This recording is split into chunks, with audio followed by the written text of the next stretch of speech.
अस्सलाम वालेकुम दोस्तों, कैसे हैं आप सब। मेरा नाम है खुर्रम शहज़ाद। आज हम बात करेंगे कैप्चा के ऊपर कि हम गूगल का कैप्चा कैसे अपने WHMCS सॉफ्टवेयर में कॉन्फ़िगर कर सकते हैं। तो अपना एडमिन अकाउंट लॉगिन करें, सेटिंग में आ जाएं। सेटिंग में आने के बाद जनरल सेटिंग,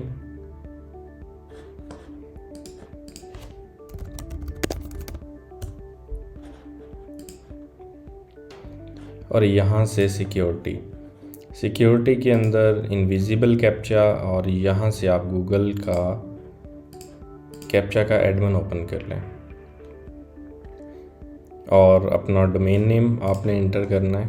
यहाँ पे हम लिखेंगे अपना लेबल कि हम किस नाम से कैप्चा का जो अकाउंट है वो बना रहे हैं, whmcs.ehost.pk। कैप्चा v3 हमने कॉन्फ़िगर करना है। यहाँ पे डोमेन नेम लिखें whmcs.ehost.pk। पॉलिसी रीड कर लें इनकी और इसको सबमिट कर दें। ये कीज़ हैं, इसको आप कॉपी कर लें, यहाँ पे हम पेस्ट कर देंगे और इसको सेव कर देंगे।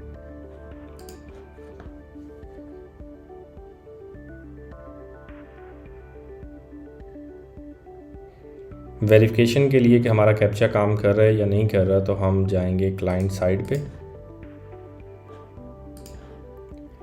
और यहाँ पे देखें नीचे कैप्चा का एक तो आइकन आ गया, बाकी आप रजिस्टर या लॉगिन पे जाएंगे तो तब भी शो कर रहा है। आज के लिए इतना ही। अपना ख्याल रखें। नेक्स्ट वीडियो में इंशाल्लाह दोबारा मुलाकात होगी। तब तक के लिए अल्लाह हाफिज़।